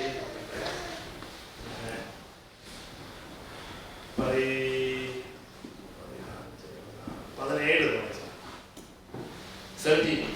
Even the Spirit of truth, whom the world cannot receive, because it neither sees him nor knows him. You know him, for he dwells with you and will be in you. See, ഇംഗ്ലീഷിലെ ഭയങ്കര വാക്യം. നമ്മൾ last verse ഒന്ന് വായിച്ചേ. You know him, for he dwells with you, because he dwells with you and will be in you. See, one present എന്തുവാ? Dwells with you, നിങ്ങളോട് കൂടെ, with you, കൂടെ വസിക്കുന്നു. Then മറ്റേത് and will be in you. Future tense പറയാ, will be in you. in you. അതിന്റെ difference മനസ്സിലാക്കുന്നുണ്ട് ആർക്കെങ്കിലും? He is with you, he dwells with you, നിങ്ങളോട് കൂടെ വസിക്കുക. ഇപ്പം then അടുത്ത് പറഞ്ഞു തന്നിരിക്കുന്ന will be in you. ഭാവിയിൽ ഞാൻ ഈ പറഞ്ഞത് വരുമ്പം he will be in you. ഒറ്റ സെന്റൻസിനകത്ത് ഒരെണ്ണം പ്രസന്റ് ടെൻസിലും ഒരെണ്ണം ഫ്യൂച്ചർ ടെൻസിലും പറഞ്ഞിരിക്കുക. ഇപ്പം നിങ്ങളോട് with you, പക്ഷേ he is going to be in you, right? ആ ഒരു പക്ഷെ മലയാളത്തിൽ കൃത്യമായിട്ട് പറഞ്ഞിട്ടില്ല. നോക്കിക്കേ, ഇനി അങ്ങോട്ട് താഴോട്ട് പോകുമ്പോൾ അതിന്റെ 25-ാം വാക്യം നോക്കാം. മലയാളത്തിൽ ഞാൻ നിങ്ങളോട് കൂടെ വസിക്കുമ്പോൾ ഇത് നിങ്ങളോട് സംസാരിച്ചിരിക്കുന്നു. എങ്കിലും പിതാവ് എന്റെ നാമത്തിൽ അയപ്പാനുള്ള പരിശുദ്ധാത്മാവ് എന്ന കാര്യസ്ഥൻ, പിതാവ് എന്റെ നാമത്തിൽ അയപ്പാനുള്ള പരിശുദ്ധാത്മാവ് എന്ന കാര്യസ്ഥൻ നിങ്ങൾക്ക് സകലം ഉപദേശിച്ചു തരികയും ഞാൻ നിങ്ങളോട് പറഞ്ഞൊക്കെയും നിങ്ങളെ ഓർമ്മപ്പെടുത്തുകയും ചെയ്യും. പരിശുദ്ധാത്മാവിനെ കുറിച്ച് യേശു പരിചയപ്പെടുത്തുമ്പോൾ അത് പറഞ്ഞു കൊടുക്കുകയാണ്, ഞാൻ നിങ്ങൾക്ക് പാരക്ലീറ്റോസ് ആയിരുന്നു, എന്നാൽ മറ്റൊരു കാര്യസ്ഥനായിരുന്നു. കാര്യസ്ഥൻ എന്നുള്ള വാക്ക് രണ്ടാമത് പിന്നെയും കാണുകയാണ്. പരിശുദ്ധാത്മാവ് കാര്യസ്ഥൻ. കാര്യസ്ഥൻ എന്ന് പറഞ്ഞിരിക്കുന്ന വാക്ക് പാരക്ലീറ്റോസ് എന്ന് ഉദ്ദേശിച്ചിരിക്കുന്നത് അത് പാര എന്ന് പറഞ്ഞാൽ എലോങ് വിത്ത്, എലോങ് സൈഡ് എന്നൊക്കെ പറയുന്നത് പോലെ ഉള്ള ഒരു വാക്കാണ് പാരബിൾ. ഇപ്പൊ ഒരു സംഭവം നടക്കുക, അതിന് തുല്യമായിട്ട് വേറൊരു കാര്യം ഇങ്ങനെ എലോങ് സൈഡ് പറയുന്ന പാരബിൾ. ഇതെന്താ പറഞ്ഞത്? പാരക്ലീറ്റോസ്. കോൾ എന്നുള്ള പദം, ക്ലീറ്റോസ് എന്നുള്ള പദം എന്ന് പറഞ്ഞാൽ കാരിയോ കോള്. കോൾ എന്നുള്ള പദത്തിൽ നിന്നാണ് വന്നത്. അത് ഗ്രീക്കിലും കാരിയോ എന്നാണ്, കാരിയോ കോൾ. അപ്പോൾ എലോങ് സൈഡ് നമുക്ക് വന്ന സഹായമായിട്ട് വിളിക്കാൻ പറ്റുന്ന ഒരു വ്യക്തി എന്നുള്ള അർത്ഥത്തില്, അല്ലെങ്കിൽ കാര്യസ്ഥൻ, ഒരു വീട്ടിലെ ഒരു കാര്യസ്ഥൻ ഉള്ളപ്പോൾ എന്ത് ചെയ്യാൻ പറ്റും?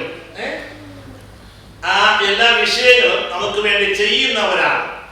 അതിനെയാണ് നമുക്ക് സഹായി എന്ന് വേണമെങ്കിൽ പറയാം, കംഫർട്ടർ എന്ന് പറയാം. അത് അഡ്വക്കേറ്റ് എന്നുള്ള വാക്കിന് പാരക്ലീറ്റോസ് ഉപയോഗിക്കും. നമ്മുടെ കാര്യങ്ങൾ ഏറ്റെടുത്ത് കാര്യങ്ങൾ ലീഗലായ വിഷയങ്ങളെല്ലാം ചെയ്യുന്നത്. അതുപോലെ ഇന്റർസീഡ് ചെയ്യാൻ വേണ്ടി, നമുക്ക് വേണ്ടി ഇടപെടുന്ന ഇന്റർസീഡ് ചെയ്യാൻ വേണ്ടി നിൽക്കുന്നയാളെ പാരക്ലീറ്റോസ് എന്ന് വിളിക്കും. യേശു ഇതെല്ലാം ഉൾപ്പെടുത്തിക്കൊണ്ടാണ് പറഞ്ഞിരിക്കുന്നത്. മലയാളത്തിൽ മനോഹരമായിട്ട് കാര്യസ്ഥൻ എന്ന് രേഖപ്പെടുത്തിയിട്ടുണ്ട്. ചില ഇംഗ്ലീഷ് വേർഷനിൽ ഹെൽപ്പർ എന്ന് പറഞ്ഞിട്ടുണ്ട്, ചിലതിൽ കംഫർട്ടർ എന്ന് പറഞ്ഞിട്ടുണ്ട്. ഇതെല്ലാം ശരിയാണ്. ആമേൻ. പരിശുദ്ധാത്മാവ് നമ്മെ നമ്മെ സഹായിക്കുവാൻ, ഏതെല്ലാം വിഷയങ്ങളുണ്ടെങ്കിലും നമ്മെ സഹായിക്കുവാൻ, ഒരു കാര്യസ്ഥൻ എങ്ങനെയാണ് വീട്ടിലെ സകല വിഷയങ്ങളും ഏറ്റെടുത്ത് ഉത്തരവാദിത്വത്തോടുകൂടെ ചെയ്യുന്നതുപോലെ അതിനെ കെയർ ചെയ്യുന്നത് പോലെ എന്ത് ചെയ്യുകയാണ് ഒരു ദൈവത്തിന്റെ പൈതലിന് യേശു അവന് നിങ്ങൾക്ക് തരാൻ പോകുന്ന സ്തോത്രം ആ കാര്യസ്ഥനാണ് പരിശുദ്ധാത്മാവ് എന്ന് പറയുവാനിടയായി. ദൈവമക്കളെ, പരിശുദ്ധാത്മാവിന്റെ സ്നാനം പ്രാപിക്കുമ്പോൾ നമുക്ക് ആ കാര്യസ്ഥനെ നമ്മുടെ വിഷയങ്ങൾ ചെയ്യുവാൻ നമുക്ക് വേണ്ടി നമ്മൾ പ്രാർത്ഥിക്കുമ്പോൾ എന്താ പ്രാർത്ഥിക്കേണ്ടതെന്ന് അറിയത്തില്ല. എന്ത് ചെയ്യുകയാണ്? ഉച്ചരിച്ചുകൂടാത്ത ഞരക്കങ്ങളാൽ ചിലപ്പം മൂടാൻ മാത്രമേ കഴിയത്തുള്ളായിരിക്കാം, അല്ലെങ്കിൽ ഞരങ്ങാൻ മാത്രമേ കഴിയത്തുള്ളായിരിക്കാം. ആ ഞരക്കങ്ങളിലൂടെ പരിശുദ്ധാത്മാവ് ദൈവത്തോട് പിതാവിന്റെ അടുക്കൽ എന്ത് ചെയ്യുക? നമുക്ക് വേണ്ടി പക്ഷപാതം ചെയ്തുകൊണ്ടിരിക്കുകയാണ്. അപ്പോൾ ആ ഒരു പാരക്ലീറ്റോസിനെയാണ് കർത്താവ് ഈ ഏതനുഭവത്തിലൂടെ ബാപ്റ്റിസം ഇൻ ദി ഹോളി സ്പിരിറ്റിലൂടെ നമുക്ക് തരുന്നത്. സ്തോത്രം. പരിശുദ്ധാത്മ സ്നാനം പ്രാപിക്കുമ്പോൾ അങ്ങനെയുള്ള അനുഭവമാണ് ആ പാരക്ലീറ്റോസ്. പരിശുദ്ധാത്മാവ് പാരക്ലീറ്റോസ് ആയിട്ട് നമ്മൾ കടന്നു വരുന്ന നമ്മുടെ ഉള്ളിൽ നമ്മുടെ ഉള്ളിലേക്ക് വന്ന് കൂടെയിരിക്കുന്ന അനുഭവമാണ് എന്ന് കാണുവാനായിട്ട് സാധിക്കും. ഓക്കെ, ഇങ്ങനൊരു വാക്യം കൂടെ മുമ്പോട്ട് പോയി നമുക്ക് വായിക്കാം. അതിന്റെ 15-26 വായിച്ചു.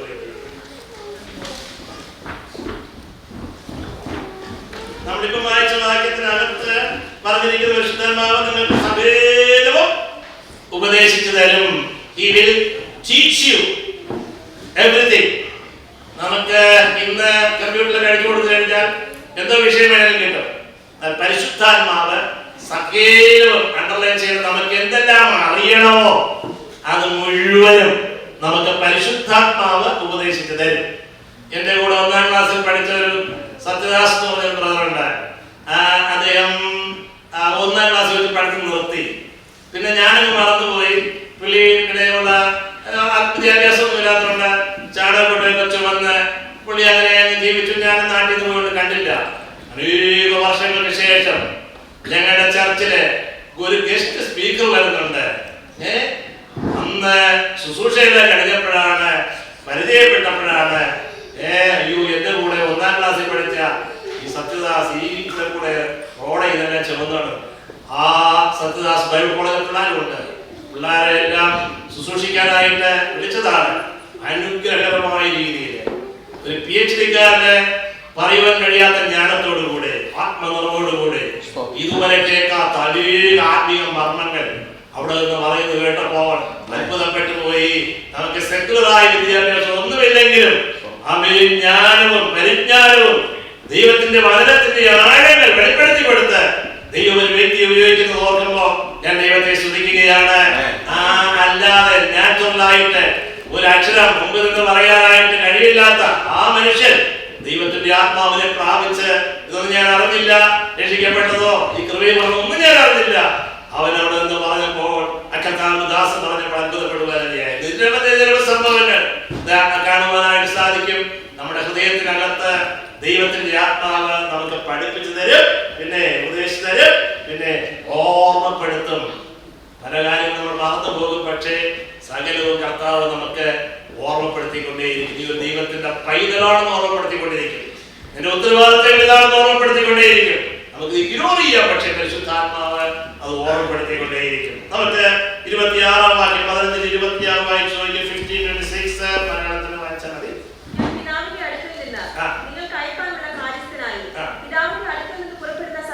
ഞാൻ പിതാവിന്റെ അടുക്കൽ നിന്ന് നിങ്ങൾക്ക് അയപ്പാനുള്ള കാര്യസ്ഥനായി പിതാവിന്റെ അടുക്കൽ നിന്ന് വരുന്ന സത്യാത്മാവ് വരുമ്പോൾ അവനെ കുറിച്ച് സാക്ഷ്യം പറയും. നോക്കിക്കേ, അവിടെ പറഞ്ഞിരിക്കുന്ന പിതാവിന്റെ അടുക്കൽ നിന്ന് വരുന്ന സത്യാത്മാവ്. അവിടെ പറഞ്ഞ കാര്യസ്ഥനായി, നിങ്ങൾ കൈപ്പാറുള്ള കാര്യസ്ഥനായി. 3ാമത്തെ പ്രാവശ്യം കാര്യസ്ഥന്മാരൊക്കെ സത്യത്തിന്റെ ആത്മാവെന്ന് പറയുകയാണ്. എന്ന് പറഞ്ഞാൽ പരിശുദ്ധാത്മാവിന്റെ സ്നാനം നമ്മൾ പ്രാപിക്കുമ്പോൾ സത്യം, ശരിക്ക് സത്യം ഇതാണെന്ന് ഗ്രഹിക്കാൻ എന്നെ കുറിച്ച് സാക്ഷ്യം പറയുമെന്ന് പറഞ്ഞാൽ അറിയാമോ? എന്റെ ഹൃദയത്തിനകത്ത് യേശു ജീവിക്കുന്നു എന്ന് വിറ്റ്നസ് ചെയ്യുന്നതാണ്. വിറ്റ്നസ് നമ്മുടെ ഹൃദയത്തിനകത്ത് രക്ഷിക്കപ്പെട്ടോ, യേശു ഉണ്ടോ എന്നൊക്കെ സംശയം ഉണ്ടെങ്കിൽ ആത്മസ്നാനം പ്രാപിച്ചാൽ മതി. നിശ്ചയമായി നമുക്ക് ഉറപ്പാണ്. ആത്മാവോട് പറയും, അവൻ ദൈവസാക്ഷ്യം നിന്റെ ഹൃദയത്തിലുണ്ട്, യേശു നിന്റെ ഹൃദയത്തിലുണ്ടെന്ന് സാക്ഷ്യം പറഞ്ഞുകൊണ്ടേയിരിക്കും. എന്നെ കുറിച്ച് സാക്ഷ്യം പറഞ്ഞുകൊണ്ടേയിരിക്കും. തന്നെയുമല്ല, ആത്മാവിനെ പ്രാപിച്ച ഒരു മനുഷ്യൻ യേശുവിനെ കുറിച്ച് മറ്റുള്ളവരോടും സാക്ഷ്യം പറയുവാനായിട്ട് ഇടയായിത്തീരും. അപ്പോൾ ഇവിടെ പറഞ്ഞിരിക്കുന്ന സത്യാത്മാവ് ലോകത്തിൽ മുഴുവൻ കള്ളമാണ്, ലോകം മുഴുവൻ വ്യാജമാണ്, ലോകം മുഴുവൻ എന്താണ്? വ്യാജമാണ്. ഒരു ചെറുപ്പക്കാരൻ ഒരു തമാശ തോന്നി.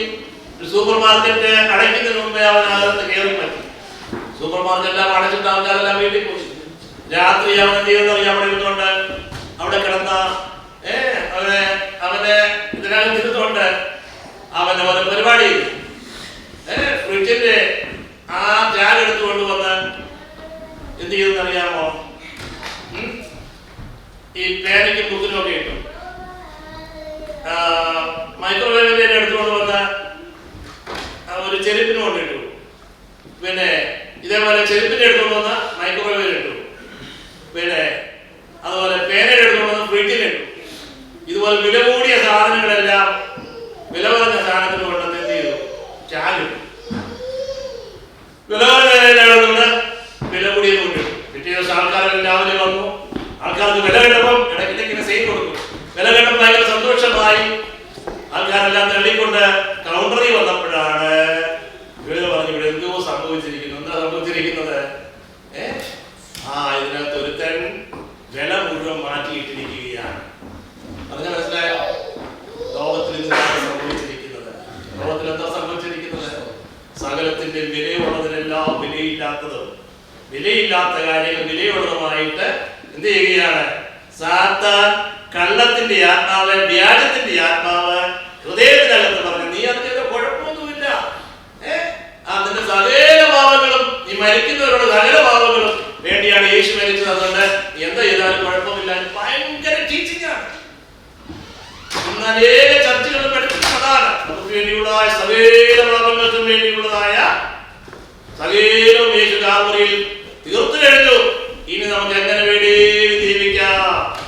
എത്ര അബദ്ധമാണ് ദൈവത്തിന്റെ മതി. എത്രയോ പ്രാവശ്യം വ്യക്തമായിട്ട് പറഞ്ഞിട്ടുണ്ട്. നമുക്ക് ലഭിക്കാവുന്ന വരാതിരിക്കാൻ നാം ഭയപ്പെടുക. അതുപോലെ നിരവധി വിഷയങ്ങൾ പറഞ്ഞിട്ടുണ്ട്. പിശാച് ഇതെല്ലാം പഠിപ്പിച്ച് മാറ്റുകയാണ്. അതുപോലെ പരിശുദ്ധാത്മ സ്നാനത്തിന്റെ വിഷയം തന്നെ ആവശ്യമില്ല എന്നൊക്കെ പറഞ്ഞാൽ പിശാച് ഹൃദയത്തിനകത്ത് നിസ്സാരമായി ചിന്തിപ്പിക്കുകയാണ്. അപ്പോൾ അത് വ്യാജത്തിന്റെ ആത്മാവ് അനേക കള്ളങ്ങൾ പറഞ്ഞ് മനുഷ്യന്റെ ഹൃദയത്തെ മാറ്റി നിർത്തിയിരിക്കുമ്പോൾ നമ്മുടെ ഇന്ത്യയിൽ നടക്കുന്ന കാര്യങ്ങൾ ഓരോ ദിവസം ഓരോ കാര്യങ്ങൾ കാണുമ്പോൾ അത്ഭുതപ്പെട്ടു പോകും. ആ വാസ്തവത്തിൽ മോശം പ്രാപിക്കാൻ വേണ്ടി ചെയ്യുന്ന കാര്യങ്ങൾ എന്തൊക്കെയാണെന്ന് കണ്ടാൽ നമ്മൾ അത്ഭുതപ്പെട്ടു പോകും, മൂക്കത്ത് കൈവച്ചു പോകും, നാണിച്ചു പോകും. പക്ഷേ ആത്മാർത്ഥമായിട്ട് അതിനെ വിശ്വസിക്കുവാനും ചെയ്യുവാനും പിശാചവന്റെ ഹൃദയത്തിൽ എന്ത് ചെയ്യുകയാണ്? അതങ്ങ് വിശ്വസിപ്പിക്കുകയാണ്. അപ്പോൾ വ്യാജത്തിന്റെ ആത്മാവ് വ്യാപരിക്കുന്നിടത്ത് സത്യത്തിന്റെ ആത്മാവിന് മാത്രമേ സത്യം എന്താണെന്ന് ശരിക്കും വെളിപ്പെടുത്തി കൊടുക്കാൻ പറ്റുകയുള്ളൂ. അതുകൊണ്ടാണ് ആത്മാവിന്റെ ആ പാരക്ലീറ്റോസ് നമ്മുടെ ഹൃദയത്തിലേക്ക് വരുമ്പോൾ സത്യം എന്താണെന്ന് വെളിപ്പെടുത്തുകയും യേശു നമ്മുടെ ഹൃദയത്തിനകത്തുണ്ടെന്ന് ശക്തമായിട്ട് ഒരു വിറ്റ്നസ് ആയിട്ട് സാക്ഷ്യം പറഞ്ഞുകൊണ്ടിരിക്കുകയും ചെയ്യും എന്നുള്ള ഭാഗമാണ് നമുക്ക് അവിടെ കാണുവാനായിട്ട് സാധിക്കുന്നത്. സ്വന്തം ഇനി 16 കൂടെ ഒരു വാക്യം വേഗത്തിൽ വായിക്കാം. 16 വാക്യം 7 വാക്യം വായിച്ചു നോക്കിയേ.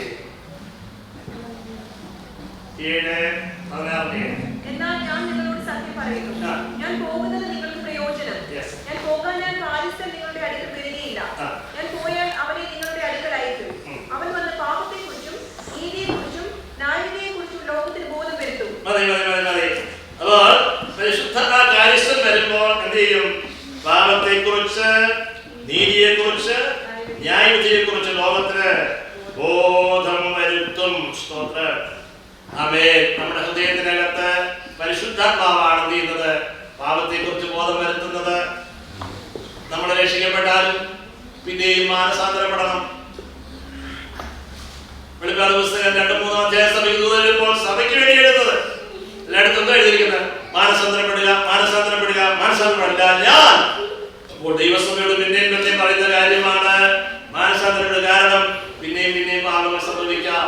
പരിശുദ്ധാത്മാവിനെ പ്രാപിച്ചു ഒരു വ്യക്തിയുടെ ഹൃദയത്തിനകത്ത് പാപമുണ്ടാകുമ്പോൾ പാപത്തെ കുറിച്ച് എന്ത് ചെയ്യും? ബോധം വരുത്തും. ന്യായവിധിയെ കുറിച്ച് ബോധം വരുത്തും. ദൈവത്തിന്റെ നീതി ഇന്നതാണെന്ന് ബോധം വരുത്തും. സ്തോത്രം. പാരക്ലീറ്റോസ് നമുക്ക് വേണ്ടി ചെയ്യുന്ന കാര്യങ്ങൾ ഇതൊക്കെയാണ്. ഈ 4 പ്രാവശ്യം പാരക്ലീറ്റോസ് എന്ന് പറഞ്ഞിട്ടുണ്ട്. അതുകൂടാതെ ഒരു പ്രാവശ്യം പറഞ്ഞിട്ടുള്ളത് 1 യോഹന്നാൻ 2:1 നമുക്ക് അറിയാവുന്ന എടുക്കണമെന്നില്ല. യേശു ക്രിസ്തു എന്നൊരു കാര്യസ്ഥൻ നമുക്ക് പിതാവിന്റെ അടുക്കലുണ്ട്. അപ്പോൾ 4 പ്രാവശ്യം ഈ പാരക്ലീറ്റോസിനെ പരിശുദ്ധാത്മാവായിട്ട്, 1 പ്രാവശ്യം യേശുവിനെ പാരക്ലീറ്റോസ് ആയിട്ടും പറഞ്ഞിട്ടുണ്ട്, യേശുവായിട്ടും പറഞ്ഞിട്ടുണ്ട്. 1 യോഹന്നാൻ 2-ാം അധ്യായത്തിന്റെ 1-ാം വാക്യത്തിൽ. അത്രയും കാര്യം നമ്മുടെ ഹൃദയത്തിനകത്ത് പറഞ്ഞല്ലോ. ഒരു കാര്യം കൂടെ ഞാൻ ഓർപ്പിക്കട്ടെ. നമ്മൾ ഇനി കുറച്ച് സമയമേ ഉള്ളൂ നമ്മുടെ മുമ്പിൽ.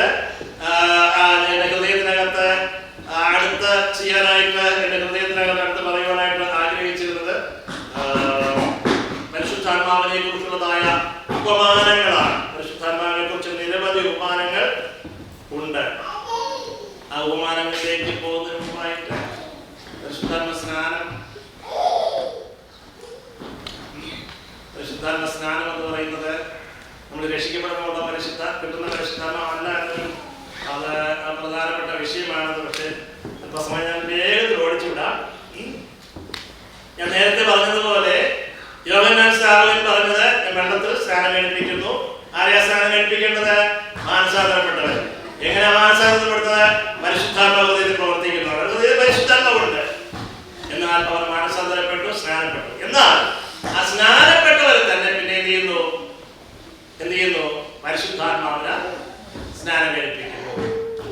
പത്രോസ് പറഞ്ഞതാണ്, നിങ്ങൾ മാനസാന്തരപ്പെട്ട് നിങ്ങൾ പാപങ്ങളുടെ മോചനത്തെ സ്നാനമേൽപ്പി, എന്നാൽ പരിശുദ്ധാത്മാവെന്ന ദാനം ലഭിക്കും. അല്ലേ? അവിടുത്തെ കണ്ടീഷൻ അതാണ്. അത് നമ്മുടെ ഹൃദയത്തിനകത്തുണ്ടായിരിക്കണം. അവിടുത്തെ കണ്ടീഷൻ അതാണ്. അതിനുശേഷം നമുക്ക് ഒരു സ്റ്റഡിയാണ്. എനിക്ക് തോന്നുന്നത് രാത്രി എത്തിയിട്ടില്ല, അതുകൊണ്ട് ഞാൻ അവിടെ വിടുകയാണ്. എന്നാൽ ഒരു ഉപമാനം മാത്രം പറഞ്ഞ് ഞാൻ ഇവിടെ അവസാനിപ്പിക്കാം. നമ്മൾ ഇന്ന് രാത്രി അല്പസമയം ആരാധിക്കാതെ പോയാലും നമ്മൾ ഇത്രയും പഠിച്ചതിന് പ്രയോജനം ഉണ്ടായില്ല. അതുകൊണ്ട് അല്പസമയം ആരാധിക്കണം. നമ്മുടെ ആത്മശക്തി പുതുക്കണം. ആത്മസ്നാനം പ്രാപിക്കാത്തവർക്ക് ഇന്ന് രാത്രി ദാഹിച്ചാൽ കർത്താവ് നിശ്ചയമായിട്ടും ആത്മാവിനെ പകരുവാനായിട്ട് ഇടയായി തീരും. ദൈവത്തിന്റെ വചനം പഠിക്കുമ്പോൾ തീയ ആത്മാവിന്റെ പരിശുദ്ധാത്മാവിനോട് സാദൃശ്യപ്പെടുത്തി പറഞ്ഞിട്ടുണ്ട്. അഗ്നി, അല്ലേ? പല പ്രാവശ്യം പഴയ നിയമത്തിലും അഗ്നി കാണുവാനായിട്ട് സാധിക്കും. ദൈവത്തിന്റെ സാന്നിധ്യത്തിൽ അഗ്നിയുണ്ട്. പല പ്രാവശ്യം പർവ്വതത്തിന്റെ മുകളിൽ വരുമ്പോൾ അഗ്നിയുണ്ട്. മോശ തീയുടെ നടുവിൽ നിന്നാണ് എന്ത് ചെയ്യുന്നത്? മോശ വിളിക്കുന്നത്. അതുപോലെ യെഹെസ്കേലിന്റെ ദർശനങ്ങളില്, യെശയ്യാവിന്റെ ദർശനത്തില് ഒക്കെയും അഗ്നി കാണുവാനായിട്ട് സാധിക്കും, അല്ലേ? അതുപോലെ തന്നെ സ്വർഗത്തിൽ നിന്ന് അഗ്നി ഇറങ്ങിയാണ് യാഗത്തെ, ആരുടെ യാഗത്തെ? ഏലിയാവിന്റെ യാഗത്തെ ദഹിപ്പിക്കുന്നത് കാണുവാനായിട്ട് സാധിക്കുന്നത്. അതുപോലെ ശലോമോൻ യാഗം അർപ്പിച്ചപ്പോൾ അഗ്നി ഇറങ്ങി അവിടെ എന്ത് ചെയ്യുകയാണ്? ദഹിപ്പിക്കുകയാണ്. നമ്മൾ ലേവ്യ പുസ്തകം 5-ാം അധ്യായം വായിക്കുമ്പോൾ, 9-ാം അധ്യായം വായിക്കുമ്പോൾ നമുക്ക് കാണുവാൻ കഴിയുന്നത് അവിടെ മോശ യാഗം അർപ്പിച്ചപ്പോൾ എന്ത് ചെയ്യുകയാണ്? അവിടെ അഗ്നി ഇറങ്ങുകയാണ്. അതിനോലും ആ ലേവ്യർ യാഗം അർപ്പിച്ചപ്പോൾ അഗ്നി ഇറങ്ങുകയാണ്. എന്നിട്ട് പറഞ്ഞിട്ടുണ്ട്, ദൈവത്തിന്റെ അഗ്നി കത്തിയിട്ട് പറയുകയാണ്, ഈ അഗ്നി കെട്ടുപോകാതെ സൂക്ഷിക്കണം. അഗ്നി കെട്ടുപോകരുത്. യാഗം ഉള്ളിടത്താണ് ഈ അഗ്നി കത്തുന്നത്. യാഗത്തിലാണ് ചെയ്യുന്നത് അഗ്നി കത്തുന്നത്. യാഗം രാത്രിയും പകലും ആ അഗ്നി കെട്ടുപോകാതെ സൂക്ഷിക്കണമെങ്കിൽ അമ്മയെ സ്തോത്രം യാഗം അർപ്പിച്ചുകൊണ്ടിരിക്കണം. സ്തോത്രം. അത് ദൈവത്തിന്റെ പ്രത്യേകമായ നിയമമാണ്. സമയത്ത് വായിക്കുന്നില്ല, ഞാൻ വേണം പിന്നീട് നമുക്ക് ഭാഗം എടുത്ത് വായിക്കാം. ദൈവത്തിന്റെ നിയമമാണ്. നമ്മൾ യാഗമായി അർപ്പിക്കുന്നോറുമാണ് എന്ത് ചെയ്യുന്നത്? അഗ്നി പകരപ്പെടുവാനായിട്ടിടയായിരുന്നത്. ഏലിയാവ് വ്യവസ്ഥ പ്രകാരം ആ യാഗപീഠം പണിത്, ഇടിഞ്ഞു കിടന്ന യാഗപീഠമെല്ലാം പണിത് ആ യാഗം വ്യവസ്ഥ പ്രകാരം ശുദ്ധീകരിച്ച് ഖണ്ഡമായി നുറുക്കി ദൈവത്തിന് ഒരു ചെറിയ പ്രാർത്ഥന പ്രാർത്ഥിച്ചപ്പോൾ അഗ്നി ഇറങ്ങുവാനായിട്ട് ഇടയായി തീർന്നെങ്കിൽ ഇന്ന് രാത്രി ആ ആമേൻ, ആഗ്രഹത്തോടെ, വിശുദ്ധിയോടെ, നിർമ്മലതയോടെ കർത്താവേ ആത്മാവിനാൽ എന്നെ നിറയ്ക്കണമേ എന്ന് ആത്മാർത്ഥമായി നമ്മൾ പ്രാർത്ഥിക്കുന്നെങ്കിൽ ഇന്ന് രാത്രി തന്നെ ആത്മാവിന്റെ ശക്തി പകർന്ന് ദൈവം നമ്മെ അയക്കുവാനായിട്ട് ഇടയായിത്തീരും. ഏത് കട്ടിയേറിയ വിഷയമാണെങ്കിലും, എത്ര വലിയ ഇരുമ്പാണെങ്കിലും അതിനകത്തേക്ക് കയറി ചെന്ന് അതിനകത്തുള്ള സകല വിഷയങ്ങളെയും ആമേൻ കാണുന്നതാണ് അഗ്നി എന്ന് പറയുന്നത്. ആ അഗ്നിക്ക് കയറിച്ചെല്ലാൻ പറ്റാത്ത ഒരു സ്ഥലവുമില്ല. ആ അഗ്നി അകത്തേക്ക് പ്രവേശിച്ച് അത് കയറി ചെല്ലും.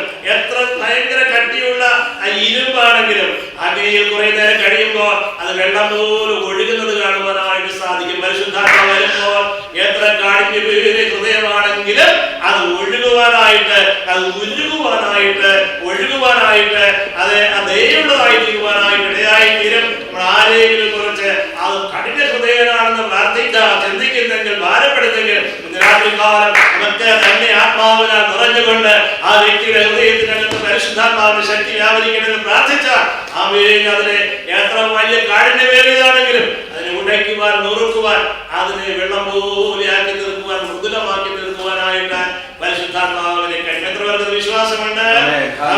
പരിശുദ്ധാത്മാവിന്റെ അഗ്നി എന്തിരിക്കുകയാണ്? വന്യമൃഗങ്ങളെല്ലാം അകറ്റുകയാണ്. മൈസൂരിലേക്ക് ഞാൻ ഒരു മോളെ മൈസൂർ പഠിച്ചിട്ട് പല പ്രാവശ്യം പോകുമ്പോൾ മനസ്സിനകത്ത് കൂടെ കുറഞ്ഞൊരു മോണം, അവിടെയെല്ലാം ആനകളെ കാട്ടാനകളൊക്കെ നിന്ന് മേയും. പക്ഷേ ഇവരെ തൊടാത്ത കാരണം എന്തെങ്കിലും പ്രശ്നമുണ്ടെങ്കിൽ ഇവരങ്ങോട്ട് അഗ്നിയിടും. ഈ അഗ്നി ഇട്ട് കഴിഞ്ഞാൽ ഇതിന്റെ അടുക്കിലേക്ക് വരുവാനായിട്ട് കഴിയുകയില്ല. സ്തോത്രം. പരിശുദ്ധാത്മാവിന്റെ അഗ്നിയാൽ കത്തിക്കൊണ്ട് നിൽക്കുന്ന ഒരുവന്റെ അടുക്കിലേക്ക് അന്ധകാര ശക്തികൾ എളുപ്പത്തിൽ വരുവാനായിട്ട് കഴിയുകയില്ല. ആമേൻ. അതിനുവേണ്ടി ദൈവം തന്നിരിക്കുന്ന ഒരു പവറാണ് ഈ ആത്മാവിന്റെ അഗ്നി. എത്ര പേർക്ക് വിശ്വാസമുണ്ട്? ഞാൻ വളർന്നതായ സമയത്ത് ഒത്തിരി ഭൂതമൊക്കെ ഒഴിപ്പിക്കുന്ന സമയമായിരുന്നു. എല്ലാത്തിനും തീ തീ തീ എന്ന് പറയുമ്പോഴത്തേക്കും അങ്ങോട്ട് ഭയങ്കര പഠിച്ചിലാണ്. നിങ്ങൾക്ക് ഇന്നും അറിയാം, ഈ പരിശുദ്ധാത്മാവിനെ തീയായിട്ട് ഒന്നിച്ച് ആരെങ്കിലും പറഞ്ഞാൽ ക്രിട്ടിസൈസ് ചെയ്യുവാനും ഭയങ്കരത്തിൽ പിണങ്ങാനും ഇഷ്ടംപോലെ ആൾക്കാരുണ്ട്. കാരണം അവരുടെ അകത്ത് ഇരിക്കുന്ന ഏത് ശക്തിയാണ് അന്നേരം നമുക്ക് മനസ്സിലാകും. പരിശുദ്ധാത്മാവ് അഗ്നിയാണെന്ന് പറയുമ്പോൾ അവർക്ക് പേടിയാണ്. ഇല്ലാത്ത ക്രിറ്റിസിസം മുഴുവൻ ഉണ്ടാക്കും. എന്നാൽ അനുഭവിക്കുന്ന ദൈവങ്ങൾക്കറിയാം അന്തരാത്മാവിൽ കത്തിജ്വലിക്കുന്ന ഒരു അഗ്നിയുണ്ട്. അത് വളരെ വേഗത്തിൽ പകരുന്ന അഗ്നിയാണ്. അത് അത്ഭുതങ്ങളെ പ്രവർത്തിക്കുന്ന അഗ്നിയാണ്. അത് കയറി ചെല്ലാത്ത ഒരിടവുമില്ല. ആ പേര് വണ്ടിക്കകത്ത് അഗ്നി കത്തുമ്പോൾ സാധിക്കാത്ത കാര്യങ്ങളെ സാധിപ്പെടുത്തുന്നത് പോലെ വ്യക്തിയുടെ ഹൃദയത്തിനകത്ത് പരിശുദ്ധാത്മാവിന്റെ അഗ്നി കത്തുമ്പോൾ അവന് ചെയ്യുവാൻ കഴിയാത്ത കാര്യങ്ങൾ അവനെ കൊണ്ട് ജയിപ്പിക്കുവാനായിട്ട് ഇടയായി തീരുന്ന രാത്രിയിൽ കർത്താവേ അഗ്നിയാൽ എന്നെ നിറയ്ക്കുമാറാകണമേ എന്ന്, ആ അഗ്നിയുടെ സ്നാനം എനിക്ക് തരുമാറാകണമേ എന്ന് പ്രാർത്ഥിച്ച നിശ്ചയമായി കർത്താവ് നമ്മെ അതിൽ സ്നാനപ്പെടുത്തുവാനായിട്ട് ഇടയായി തീരും. സ്തോത്രം. പരിശുദ്ധാത്മാവ് ഒരു വ്യക്തിയാണ്. ആ വ്യക്തി നമ്മുടെ ഹൃദയത്തിലേക്ക് വരുമ്പോൾ ആത്മാവിന്റെ ശക്തി നമ്മൾ ഉണ്ടാകുകയാണ്. എനിക്കൊരു വളർത്തിൻ്റെ ആവശ്യമാണ്. നിർത്താൻ പോവുകയാണ്. ഒരു മിനിറ്റിലാണ്. വേഗത്തിൽ ആരെങ്കിലും ഒരാൾ പോകണമെങ്കിൽ വരാം. ക്ലാസ് വന്നാൽ കുഴപ്പമില്ല. സ്തോത്രം. പരിശുദ്ധാത്മാവാണ് ഈ നിൽക്കുന്ന നമ്മൾ വളരെ പ്രധാനപ്പെട്ട ഒരു കാര്യം പറയാനാണ്. പരിശുദ്ധാത്മാവ് രക്ഷിക്കപ്പെട്ടതായ, സ്നാനപ്പെട്ടതായ ഒരു വ്യക്തിയിലേക്ക് പ്രവേശിക്കുവാൻ, ഈ പാരക്ലീറ്റോസ് ആയിട്ട് പ്രവേശിക്കുവാൻ നിശ്ചയമായിട്ട് പരിശുദ്ധാത്മാവിന്റെ രാമത്തിലുണ്ട്. എന്നാൽ പാരക്ലീറ്റോസ് ആയിട്ട് മുഴുവൻ നിയന്ത്രിക്കുന്ന അനുഭവത്തിൽ ഏറ്റെടുക്കുവാനായിട്ട് അകത്തിരുന്നുകൊണ്ട് വസിക്കുന്ന ഉള്ളിൽ നിന്ന് പുറപ്പെടുന്ന ജീവജല നദിയായിട്ട് ആ നദി പോകുന്നിടത്തേക്കും എല്ലായിടത്തും അത്ഭുതം നടക്കുവാൻ, ജീവൻ വ്യാപരിപ്പാൻ, രോഗികൾ സൗഖ്യമാക്കുവാൻ അത്ഭുതങ്ങൾ നടക്കേണ്ടതിന് ആ പരിശുദ്ധാത്മാവ് തങ്കച്ചിറകടിച്ചുകൊണ്ട് എപ്പോഴും എന്റെ അടുത്ത് നിൽക്കുകയാണ്. സ്തോത്രം. എനിക്ക് ആവശ്യമായിരിക്കുന്നത് ഈ ആത്മാവ് ഒരു വ്യക്തിയാണ്. ഈ വ്യക്തി എന്റെ ആത്മാവിലേക്ക് പ്രവേശിക്കുവാൻ വേണ്ടി കാത്തിരിക്കുകയാണ്. വെറുതെ പറയുകയല്ല. ഇന്ന് രാത്രിയിൽ നമ്മുടെ അടുത്ത് ആ പരിശുദ്ധാത്മാവ് അത് ആഗ്രഹത്തോടെ നിൽക്കുകയാണ്. എന്നാൽ ഇതിനകത്തേക്ക് കയറുവാനായിട്ട് ഒരിടത്തും പരിശുദ്ധാത്മാവ് ഇടിച്ചു കയറുകയില്ല. ദാഹത്തോടെ കാത്തിരുന്നവരുടെ പേരാണ് ആത്മാവ് വരുവാനായിട്ട് ഇടയായി തീർന്നത്. അല്ലേ? നമുക്കൊരു വലിയ ദാഹം ഉണ്ടാകണം, അടങ്ങാത്ത ദാഹം ഉണ്ടാകണം.